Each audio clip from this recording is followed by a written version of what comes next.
Hello, Sarah, and welcome to the podcast. How are you? Great. How are you doing? I'm doing I'm doing fantastic. And I get to talk to you, so my day gets even better. Love that. Um so Sarah, for those who don't know, you and I have known each other for a few years now. Not super long, but for a year or two, probably about 2 years now through the Speakers Association. Hmm. And we've gotten to know each other, and I wanted to get you on the podcast because you've got this cool topic and you've got a cool kind of side topic that I'm interested in as well, and that's very mysterious right now, I know, but we're gonna get to all that. So to remove some of the mystery for people who don't know you, can you just start with like the sort of 1 minute overview of kind of who you are and kind of work you do? Yeah. So my main topic to let that get out of the bag is productivity. Hmm. So all around productivity, time management, how can we do the most impactful work of our lives in the moment that we're in the season that we're in, so that we can do that and then still have time to rest, relax, recharge, be with the people that you love. So for me, working in the productivity space is all about helping to fight that burnout epidemic that Hmm. we're all facing. So that's topic number one. Topic number two is productivity adjacent. But what I was finding in my work with my business partner, Jeff Gibbard, was our brains are just very different. And the more we started talking about that and thinking about that, this topic of neurodiversity came to light. And so that's the second topic: productivity, communication, culture, like working on teams, but all with that through line of neurodiversity. We have different brains on our teams, and how can we harness that power to really have the most impactful teams that we can have? Okay, and I'm gonna want to get into that in a little bit, because my guess, and I don't know for sure, that my brain is probably a little bit wired more like Jeff's than yours. So, every so often I like to use these podcast interviews as, personal free one-on-one coaching. Yes, So you I got may it. You're the questions. host. You can do whatever you want. Exactly. I kind of snooker you onto here, and I'm like, hey, how can you help me? But Asking for a friend, yeah, right? exactly. I have this friend who does improv comp now. So let's start though with kind of your main umbrella topic of productivity. And uh, I was researching some of your stuff and your content, and I wrote down a bunch of little phrases and sayings that kind of dinged a bell in my mind that I wanted to get your kind of dig deeper with you on. So the first is right there on your website. You talk about productivity, but you call it purpose-driven productivity. Hmm. And for a lot of people, productivity is just how can I get through my task list faster, my to-do list faster. Right. So when you're talking about productivity and purpose-driven productivity, what do you mean, or what is your approach to it? Right. Well, to me, it's all about impact. So, and earlier I said doing the most important work of your life, which can sound a little bit like a cliche. Hmm. But what I mean by that is, what is the work that matters most to you today? What is the most impactful thing for you personally, for the business that you work in, for your own business? What are those things that matter most? And that's really purpose driven. What is that thing? And then the second question is, why are we doing it? And so often, I was just doing some research actually yesterday, and it was saying that 50% of employees in the US don't know why their work matters. They don't know how to attach it to a company goal. So it's really leading to a lot of disengagement at work. We're Hmm. just checking off tasks, we're just checking our email, we're just answering the team's messages that they come along, but we don't know why our work really matters. So when I think about purpose driven, it's not so much to get like very woo woo about it, but it's really about, why does this work matter? What's the impact that we're trying to make personally and at an organization and as an organization? Because there's a lot of cool stuff we're trying to accomplish, but if people know why it matters, they're so much more motivated to do it. Hmm. And it's funny, I had someone on the pod recently who you also know, Greg Offner.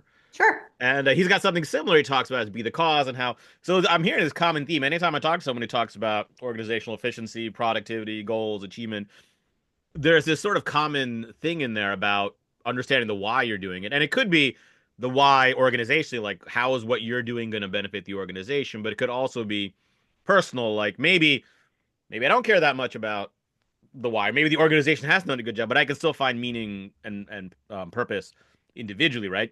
So Totally. Yeah. so why? Let's start with a couple questions. why is that number so high? Is it just that people don't take the time to learn? Is it organizations and everything? Like why do that many people not know why they're doing the work they're doing?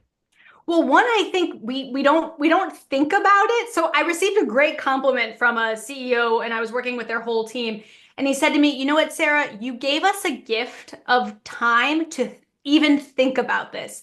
He goes, "We were just going about our business, very successful business, just doing the next thing, consistently growing, scaling the business, but we never really took the time to think about why this actually matters." So part of it is just taking the time to think about that in the first place. Yep. But the second part, which is really, really critical, oftentimes the leadership knows. Oftentimes the board knows, the CEO knows, the C-suite knows. They're in the meetings where these things get discussed, but the information is not necessarily getting disseminated down the line. So you've got people who are actually doing the work going, "Oh my gosh, this feels like a slog. This feels like a thing I have Mhm. to do again. I have no idea why this matters." So a lot of times I found it's just a communication issue. We just got to tell people why their work matters and their particular role in this project or on this task really matters. It's so funny you say that because I'm just in the middle of doing two programs. One, I did like a 30-minute keynote for a credit union all their employees. And then this week, I'm doing a follow-up training for the managers. And the whole reason around this event and the training is they're rolling out new core values. But the way they did it is sort of the opposite of what you're saying. Is like they didn't just come up with it and then slap it up and hope people see them. It's like, no, we're gonna do an event. We're gonna tell everyone what these are, and then we're gonna train managers to like here are the core values. How could you roll them out? But it is so like I guess rare. I guess people sort of think that oh well, if we've got these purpose, our mission as an organization, everyone should know it Like already. we put on the wall in the 90s, the mission statement's up there. Just do Uh, that. And but there's this real disconnect in, but as my manager, the task you've asked me to do, I don't know how that connects to it. And so yeah, just connecting the dots as leaders, if we can connect the dots for people, that's to me a win as a leader. yeah, and I agree. And let's look at it from the other angle. And I'm sure none of your clients are like this. I know none of my clients are like this. Right. We're just But asking for a friend, right? hypothetically, I got this friend. Now, let's just say um, that it's you got employees and it's just a job for them. Like maybe the grand mission of your company is to sell more widgets. The employee doesn't care that much about it. It's not like a life-changing widget. It's just a nice to have type thing. Like, oh, cool. Mhm. Um, how can we still get the purpose-driven productivity when maybe the mission of the organization isn't like something you like? All right, for example, and they went out of business, so I can say this. There was and it was a great job. I love the job. I love people I work with, but I worked for one of those like gold redeeming places. Mhm. It's where you like get a little box and you mail in your gold, and they give you a quote like here's how much you get back. Now if I really dug deep, I could be like, oh, these people's lives are changing because they're making, but really at the end of the day, I was making some money doing computer programming to support my other dreams. So, which I guess I sort of answered the question, That's but it. I was going to say you just answered it. there's a follow-up question now, but let's just start first. So let's just say the company's mission doesn't necessarily inspire you or motivate you. How do you still kind of get purpose-driven productivity? Well, I think, like I'm joking, but you did really just answer it. It's like, what is that thing that will motivate you? So one of the questions I ask my clients is, what motivates you? Hmm. And a lot of them have not thought about that before. And what I'm trying to get at is, do you want to just make some money? Like that is an okay answer. I think Yes. we shy away from like, I just want to be able to pay the bills, make some money and take the weekend off. I mean, that's fine. So it doesn't have to be this big lofty thing, but it's a opportunity for you to tap in to be like, what motivates me? What's going to make me actually want to get up in the morning and go to work? And if you want to just go and make some money and make as many widgets as you can that day, great. Just Hmm. go be the best version of that. So I think we put a lot of pressure on ourselves that it has to be this big, lofty, save the world type of goal. It doesn't. And so I hope that actually relieves some pressure for people. Yeah, and I read that like it's if you love to travel or have a hobby, then you look at your job. If you're not passionate about the work or about the mission of the company, like, oh, but this is what I'm doing to fund these other things, and Mm-hmm. to kind of tie them together. So what about people? You said a lot of people like, oh, they never heard that question or never even thought about it.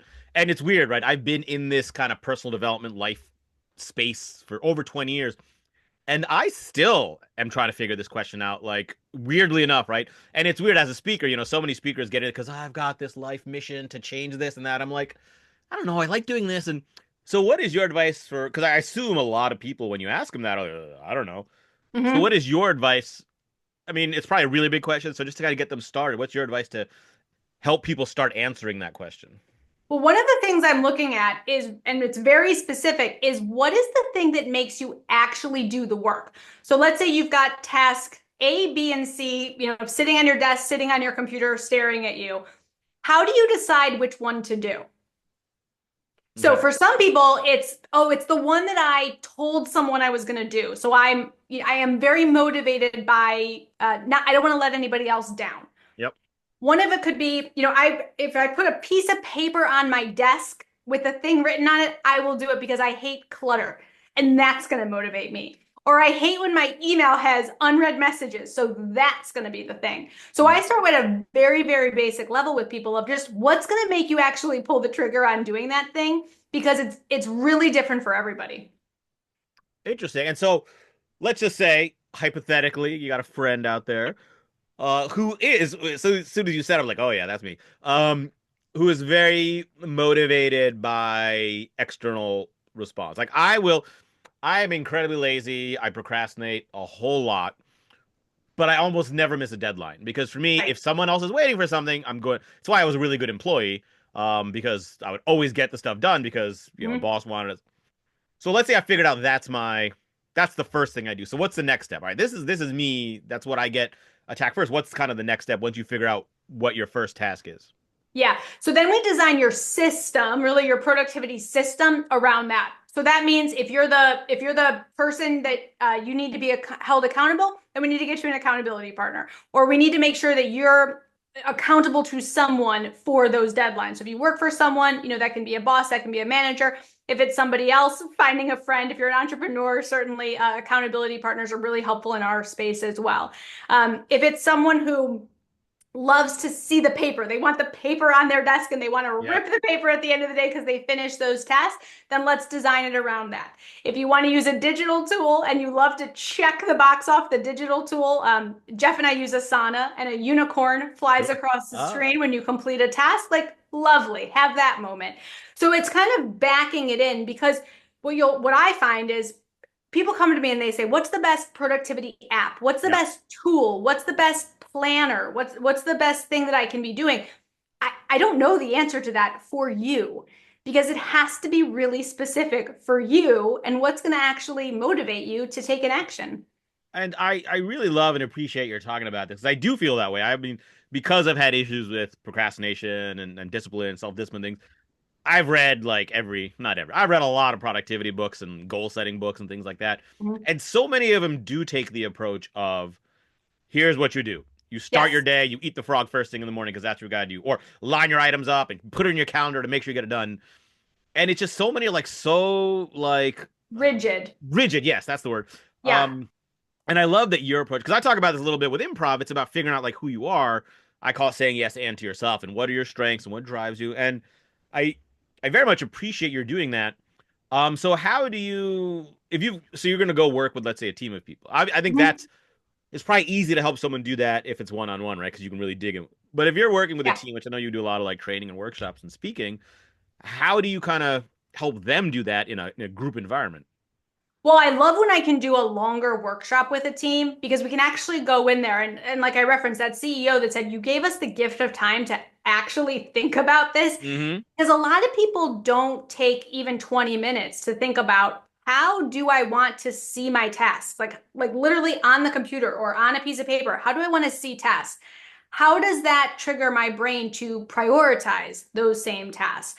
So when I work with a team, what can be really helpful is, all right, as a group, how are we deciding what's the most important thing? How are we deciding what's the most impactful thing? How are we going to communicate that information to each other? And then as an individual, then you can go off and do it the way that you need to actually do it. But to Hmm. make some of those decisions as a group is really, really powerful. So I'll give you one example. Jeff and I, one of our lines of businesses, we set up Asana, which is a task management Hmm. software, and we set that up for teams. And what we were finding was it's not one size fits all. So you can go out and buy an Asana template, be easy. You can download them for free from Asana. Hmm. But what we were finding was teams were saying, well, I need to see my work like this. Another team needs to see their work in a totally different way. So we actually have to be adapting these productivity tools to actually fit the type of work. And then also, this leads into the different brains on the team that we're working with. Right. Right. And I'm going to get to that in a minute, but I have Yeah. a question kind of follow up on that. And I don't know if you encounter this with the people you work with, but I find maybe because I've looked into this stuff for so long, there's a part of my brain that gets very rigid of well, this is how you're supposed to do it, right? This is what the Hmm. experts say. This is what the people who claim to be super productive do. And then the other side of my brain is, but here's how I like to do it. And anytime I do it the way I like to do it, it goes better. And yet, I often find myself not doing it that way because I'm like, well, here's how I'm supposed to do it. Yes. And I mean, do you encounter that with people you work with? And what advice do you Every have day. for like overcoming that? Every day, every day. Part of what I feel like I do is I give people permission to do it the way that's going to work for them. So when people come to me, it's what's the tool? What's the best way to do that? How should I color code my calendar? It's like as if the flamingo color is going to make you take action over picking the grape color. Like it color coding the Yeah, calendar isn't solving the problem. I've been So there. yeah, but people spend a lot of time adjusting these things and fixing the tool. And if I make the appointments purple, that will help me.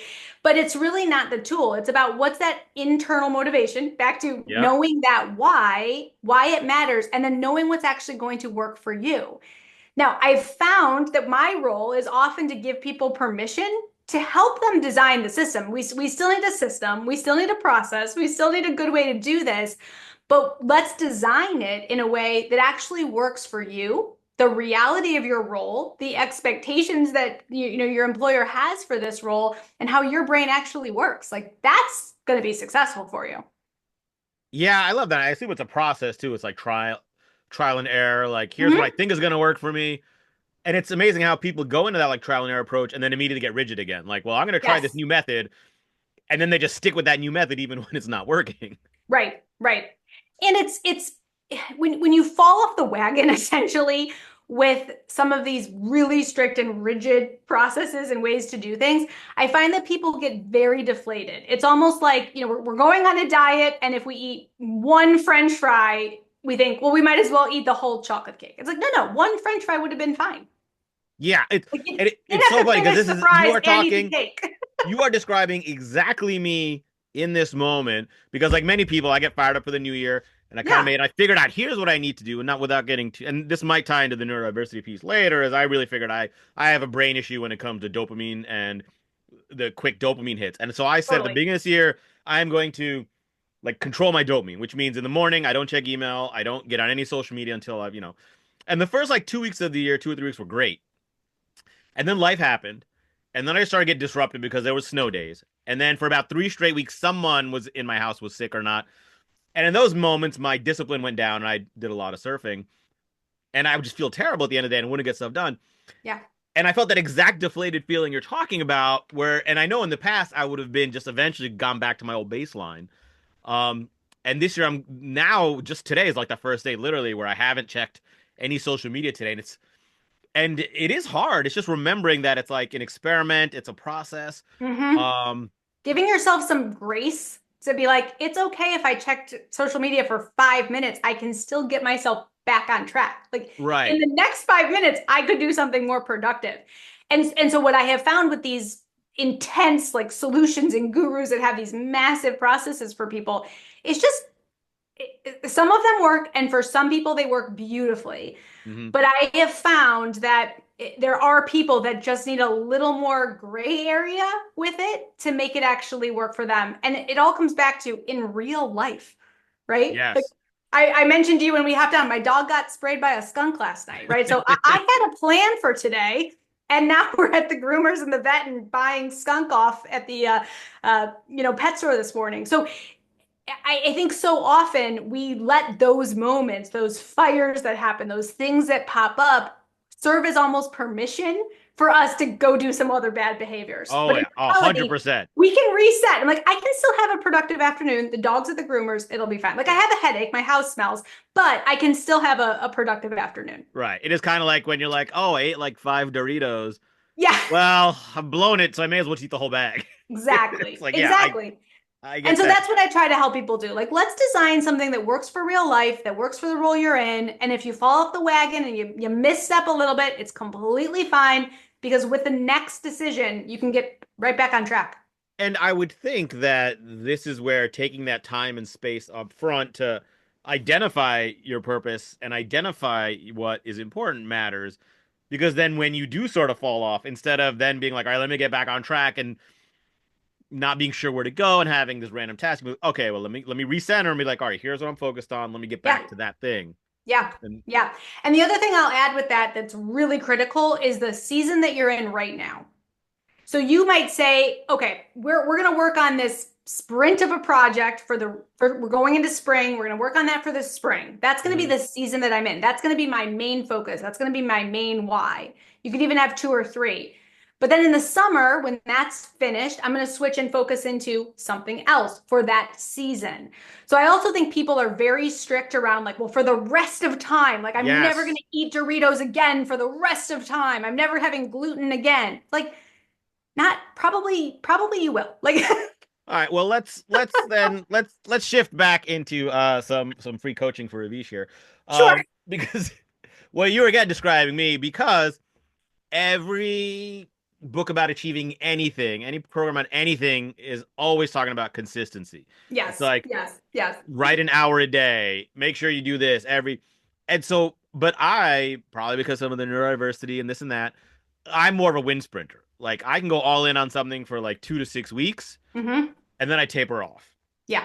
And all that does is make me feel guilty and bad because I'm like, oh, and every day I don't do the activity because I've tapered off, but I feel bad about it. Right. The guilt is something that people aren't talking about. Yes. And so Yes. how do you recommend people in general slash me specifically, um, because there's like a pressure builds up. Number one, Yes. if I just focus on this, number one, um, while I'm not doing those other things, the pressure builds up in my brain like Mm-hmm. you've got 20 projects you want to get done this year, which is a problem in and of itself. And if I Mm-hmm. only focus on one, which I know is a smart way, my brain's like, oh, but what about this? And Yeah. then number two, how do you overcome that inner desire, overcome that inner like I should be consistent versus like let me just do this for 6 weeks, then move on to the next thing, and then come back to this maybe in 3 4 months when I'm fresh again with it. Right. And now I'll push back to like this goes back to the why. Like, what are you trying to accomplish in the season that you're in and why Mm-hmm. does it matter? So we're both speakers. Perhaps we're going into the spring season. That's typically a very busy season for us as speakers. Maybe there's a new keynote you need to deliver. Maybe there's a new workshop you're trying to create. Focusing on that, essentially putting that project on a pedestal for the next few weeks so you can really see it through. You can really feel good about it. You can really get it across the finish line. And then it's ready to give to clients in the spring. And then in the summer, work on something else. So consistency is important, Mm-hmm. but I would always sprinkle it in with a flavor of what's your most impactful task that you've got in the season that you're in right now. So like consistently working an hour a day, but what you are specifically working on might change for the Yes. season. Yes. Yeah. Yeah. Yeah. Yeah, I like that. That makes sense. And you mentioned something a couple times with that one client, and there was another phrase, and I think this sort of ties in because like figuring out what these things are is about giving them that space, and one of the jobs you do is just like giving. And there's a phrase you use which is you leave space for magic. Mm-hmm. And I wonder if you could explain what you mean by that because that does tie into some stuff I talk about. So I want to hear your sort of what you mean by that first. Sure. Well, I love calling it leave space for magic. Sometimes in full honesty, that means the fires, right? Sometimes that means like your dog got sprayed by a skunk and you got to deal with that. But it is about having a little bit of white space on your calendar. And ideally, it's for magic. It's ideally for those opportunities that we didn't know are coming. It's for when your friend calls and says, I've got extra tickets to, go see Avish's comedy show tonight. Do you want to go with me? And you can say yes. So often we are packed into the schedule. Most people, when I do their calendar audit, boom, boom, boom, boom, boom, back to back meeting, meeting, meeting, meeting, meeting. They don't have time to have lunch, no less do anything fun. So do we have a little space for a new client came in and this is going to be a really cool project? Do you even have time to work on that or consider working on that? A speaking opportunity comes up. Do you even have time to say yes to that, to work on that thing? So it's just about having enough white space in the calendar that we can actually fit a couple of extra things in, because when we're so overscheduled and so overprogrammed, our answer Mhm. to the magic is always going to be no. Yeah, and I do agree with that completely. How can an employee create space for magic? Because those meetings are often scheduled for them. They're required to do them. So is this only something that can be affected top down, or is there some way an employee who's like, I want to create space in my calendar for magic, but they've got me in meetings all day? How is there a way they can control it? Well, and again, I think this depends on company culture. So Mm, hopefully we've got some leaders listening today that can bring this to their teams. But what I would encourage people to do is actually block that time on your calendar. Mark yourself as busy. So this is two areas that I see. One is to have time to do your most impactful work, so an actual work block where you think, okay, I'm really good first thing in the morning. That's the time I should block out to do my most impactful work. Or I'm really good in the afternoon. That's the time that I should pick. But having that space to actually do the work, because the meetings just create more and more and more work. We need time to yes. actually do the work. And then second, having a block of time, and it could be like a Friday afternoon. I'm just going to leave a little bit of space for magic on a Friday afternoon just to see what I could work on that might be a little more inspiring this week. So I would say, as hard as it is, and as much as you think you can't, try to control your schedule. Actually block that time, book the appointment with yourself Hmm. so that no one else can schedule time during that exact time. I love that. Just make yourself unavailable, and then because Yeah. I did sort of like it's been a while since I've been in the corporate world, so I did forget that people can sort of see your calendar and schedule meetings based on what you're Yes. showing as your And they availability. will. So if you just make yourself unavailable, then you'll free that space up. Yeah. Um, And the other thing that I love, Avish, is when you know the why, you know why this task or this project matters. You know that this is the most important thing. What's kind of cool that happens is, let's say you've got something impactful on your calendar for 9 a.m. It's important to you. It matters to the company. It matters to our goals. So when I come and I say, hey, can I meet with you at 9:15?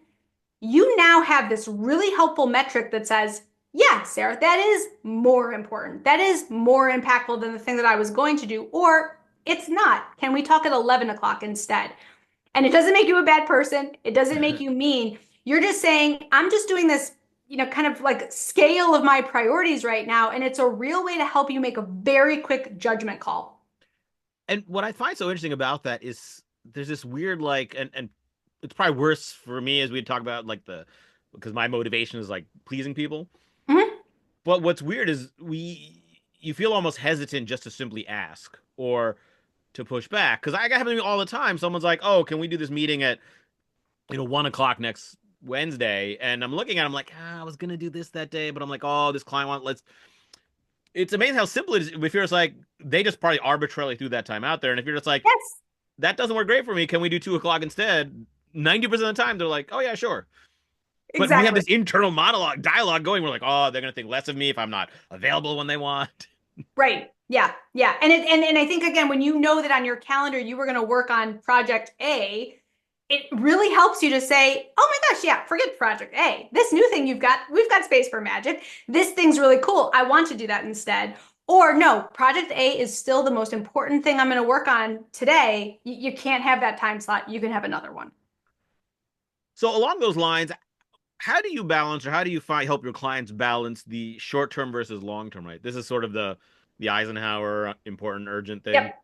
Yep. Um and to have the discipline in the moment, right? Because a lot of the things, most of the things I procrastinate are stuff that's, gonna help me in a year, like writing Hmm. this new book or working on this new keynote, like I said. And so as someone, when I can do the external deadline thing, that's a system I've changed. I don't worry about working on new keynote material anymore until I have a gig coming up. Hmm. Um, for a while I was like, hey, I don't have a new keynote coming up for like 6 months. I'm gonna work on. Never got done. Yeah. But for some things, there's never gonna be an external deadline. Right. So when it comes to that block, of time, you're like, well, I could work on this thing that's going to pay off in 6 months, or my email inbox has now 35 more emails that are demanding my attention. So how do you have any tips for maintaining that discipline to when you set aside the time to do the long-term work that you actually do the long-term work? Well, that goes back to that why again is it's like Sure. it's gotta matter enough for you. And you really can't fake this. So Jeff and I have talked about this a lot. What is a deadline? Like, what is a due date? Hmm. And is a due date real? So sometimes it is. That keynote is April 15th. I have to deliver that keynote on that date. That is a hard deadline. Other times, it's what you're talking about. If I worked on that in April, it would be fine, but it could also be June. Yeah. So it's about thinking about what are those deadlines? And if you're someone who's motivated by a deadline, give yourself a deadline and also give yourself an accountability partner, give yourself a tool, give yourself a speaking gig, like get it on the calendar so that you have that deadline. So sometimes with deadlines, we've got to make it real, Hmm. like actually real, because if it's not, it's very easy. So I would say break them down. Think about those smaller goals that you have within that bigger project and give yourself some like actual real hardcore deadlines for that. Right. And this, of course, I'm asking these questions, but it all comes back to kind of the first two things you said, which is understanding how you work, what motivates you, and then using that and understanding your why. It's like one is having a why that's big enough to make you do the work, Yes. and the other is having processes that fit your personality. If the why is not big enough in that case, you'll still do the work, I guess, for lack Yeah, of a yeah, yeah, better. yeah. There's two things that play Yeah, that. I like that. That's great. All right, I do want to talk about that neurodiversity thing, but first, and I don't know if you find this, but one thing I want to comment on is the space for magic. What I also find is when we leave breathing room, that's also when we get that gives us time to unlock our creativity. Yeah, Because, I talk this whole thing about creativity and about silence and empty mind, and that's when you can actually hear your creative ideas. hmm And I think the same thing applies, like having space in your calendar not only is like, ooh, if an opportunity comes by, I can say yes to it, but also just gives your own mind to like, oh, I'm not being stimulated right now, and I find that actually makes people more engaged and more productive when they have that space in the calendar. for sure, for sure. I think if you're someone, especially if you're creative, if you think get your best ideas when you're driving, when you're in the shower, essentially Hmm. when you can't be in a meeting, although I guess you can with Zoom in the car. I've done funny meetings. Maybe not in the shower. Yeah. So maybe the shower is the only safe place left. But if you come out of the shower or the longer drive and you think, oh my gosh, I had so many ideas, that's probably a signal there's not enough white space in your day to actually do that creative work. Because it's like it's trying to get out, and that's the only time it can do it. Yeah, and that's the stuff that's going to have sometimes the biggest long-term payoff is the new creative idea, not the checking off the task, but oh, here's something that can change the whole process or tap Yeah. into that motivation. What is it really that motivates me? Yeah, yeah. And I'll give you one more tip here, Yes. Avish. It's really around, I call this the quicksand conundrum because sometimes we're stuck in quicksand. And what I mean by that is we're working on tasks that seem like they're the right task, but they're not. They're the wrong task. And Yes. they're disguised as the right task. And so what happens is we're actually working harder. We're doing more. We're like, I got to get back to my emails. Like we're working on things that don't actually move the needle, but they are real work. Like you're working. If someone looked at you, they would say, Avish, you worked all day. Hmm. But are you doing the right things toward those bigger goals? And that's Right. really a question. Yeah, and that's a tough one I think for people to answer, but it is so because the line you talk about is the difference between business and productivity, Yeah. and it's easy and it's great. You're checking items off your to-do list, so you feel like, look at how much progress I've made. Dopamine hit all day. Dopamine hit Yeah. exactly. Yeah. So oh, this day I got 20 things done off my task list. This day I only got one thing done, but then maybe that one thing is the productive thing, and those 20 things were the busy thing. Exactly. Uh, and that takes that again, self-reflection and the why, and all going back to the beginning. Yeah. So a lot of this is about then kind of what works for you. So let's talk a little bit about the offshoot you said, the tangent, the neurodiversity thing you do with Jeff as well. So you're doing programs kind of helping organizations see again, kind of what we talked about. Like it's not one size fits all. hmm Everyone's different and everyone's brain works differently. And how can you sort of honor that and also turn that into a like a competitive advantage almost, right? Yes, So could you totally. share a little bit about that work that you do? Sure. And the way that it came about, and I have permission to share this from Jeff, but I am neurotypical, which means my brain is just the most mathematically, it's just the most common brain type that exists. It's like an average brain. Mm, Now, Jeff's has ADHD and autism. And mhm. so what that means is in our work together, I was just noticing that I would literally see something or interpret something or perceive something a completely different way than his was. Like we're looking at the same thing and I'm seeing this and he's seeing that.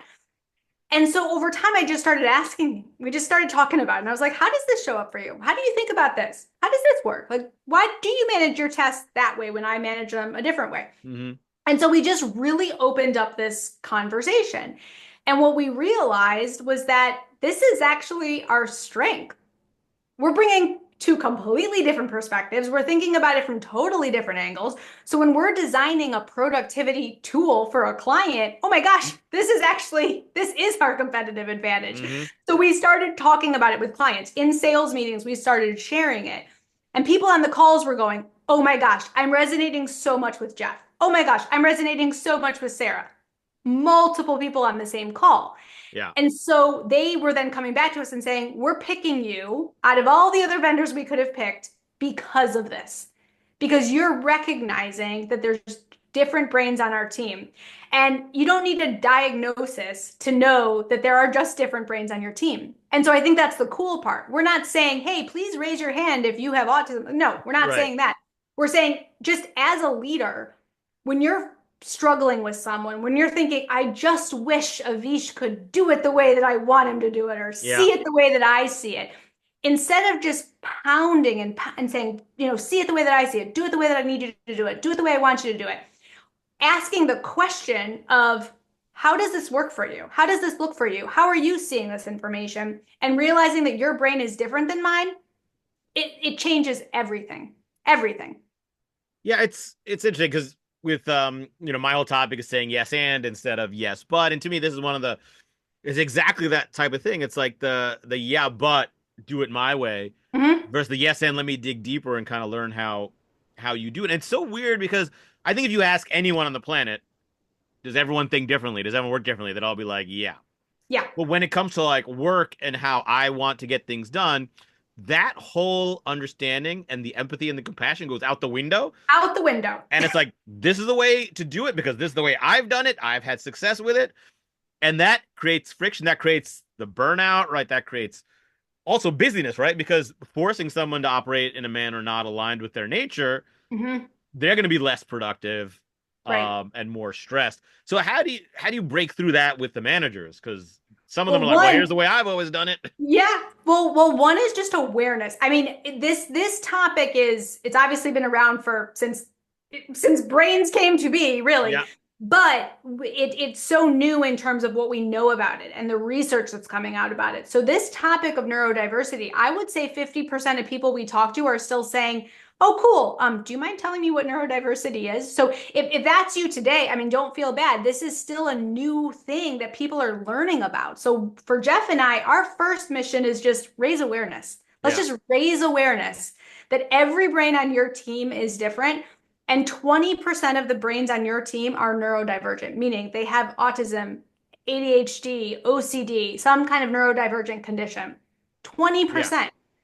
And so that is very eye-opening for people. So first, that's our first thing. Let's just raise awareness. Let's just talk about this. Let's just bring up the fact that, by the way, there's different brains on your team. That's great. All right, so this has been fantastic. I got a couple more things I want to ask you about. Yeah. Before I get into that, though, I'm sure people listening now would love to learn more about you, potentially get your help in a one-on-one or a course standpoint, or potentially for their team or organization. So, if people want to learn, number one, if you want to learn more about you and your offerings, where should they go, and what kind of different ways do you? Because we didn't get that in the beginning, we didn't get so specifically into it. So, what are some ways people can work with you or get your help? Yeah, sure. So my website is so-productive.com. And SO is also my initial, so it's a double meaning there, and I want you to be so productive. So so-productive.com.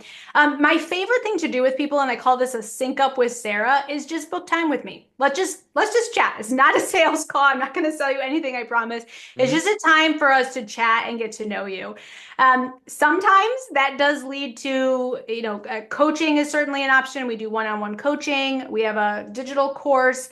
And I love doing productivity consulting where I can come in, my team can come in, we can actually interview everybody on the team or everybody in the organization and really find out what are those productivity pressure points? What are those things that are causing friction on your team? What are those cracks in the process or those things that we're noticing are causing some inefficiencies? And I'm just looking for themes. We're looking for those themes that like I'm never going to say, oh, Avish said this, but rather there was 6 of 10 people on your team who mentioned this. That's potentially a Mm. pressure point that we should deal with. So that's the consulting arm. And then SarahOhanesian.com. That's where you can find all my keynotes and workshops. All right, fantastic. And we're going to link to those things below. So if you're listening, you're a leader, a CEO, HR manager, and you're like, I would love, but it sounds like a lot of work. Well, you can, you will do the heavy lifting of Yes. breaking a lot of that analysis down. So, fantastic. So 2 questions. One, I love the so productive because it's, ties into your initials and it's so productive. I'm curious, when did you figure that out? As in, was it one of those things like oh, my initials are so, I can tie that into a brand? Is that something like that people been joking about since you were a kid? Or is it just like you were in business for like 20 years, and then you're like, oh, that I can be so productive? Because sometimes the obvious thing we just completely We miss for can't years. see it, right? Well, it did happen pretty early on, and my husband came up with it. So credit to my husband Ben for coming up with it. Um, I think one of the things I was very mindful of at the beginning is, a lot of people start their business and it's sarahohanison.com. Hmm. I wanted it to be a business that didn't necessarily need me doing every single piece of it. I know this work is so impactful. I know there are so many people that need our help. So from the very beginning, I wanted this to be a team. And So Productive is a team of really talented individuals who can do that work. So it happened early on because consciously I didn't necessarily want it to be just my name. Hmm. But I certainly loved when he came up with it like that. Oh, yeah, that's cool because it's me, but not entirely. Yeah, it's nice when that kind of clicks like that. And you're like, oh, that makes total sense. Everything kind of aligns. It's such a cool name with your name and the business name. Just it's Thank so you. cool that aligns like that. All right, so last question. I like to end all my interviews like this. So I talk about saying yes and I have this honest belief that the world would be a better place if everyone just started with a default mindset of yes and instead of yes but. I think people be kinder, more respectful, more compassionate. So, what is one small thing you believe that if everyone did, it would just make the world a better place? Just what's a small Mm. thing? It doesn't need to be like, oh, go out and like, do 100 hours of community service. What's a small thing? If everyone did, the world would just be nicer, better, whatever. Well, and this is taken from what Jeff and I talk about so much is just because it's different doesn't mean it's wrong. Hmm. So if everyone just had that mindset, and I Yeah. agree, that's great. It'll probably solve so many problems before they even got started. That's Yeah. And I think the second part of that is if you're curious about that, so when something is different, instead of blaming that person or thinking that person is wrong, just ask them about it. And that's what happened to Jeff and I. And the yes and that came from that has been a whole other side of our business. And now we do keynotes and workshops in this space. And so I think you never know what other opportunities that's going to unleash for you, which is really cool. So if you're just open-minded about those differences, I think, kind of like there's unlimited potential there as well. Yeah, I love that. I think it was to paraphrase like an Einstein quote. He's like, "You either believe the universe is hostile or friendly, Yeah, and depending on your perspective, that changes completely like how you are." But it's here, like someone does something different. Well, I can be upset at it, I can yes but it, or I can just get curious and see where it leads, and that's great. totally. And that doesn't mean it's not always frustrating or challenging, certainly. Yeah, But I think always leading with that and like, I'm just want to find out more about this. That's how yeah. I. That's fantastic. I do think the world would be a better place if people did that. Thank you so much for the great conversation, great tips, the free coaching. So if you want to learn more about Sarah, check out her website, so-productive.com or sarahohanesian.com, and I will link to both of those in the show notes. Sarah, thank you so much for Thank being on. you. This was great.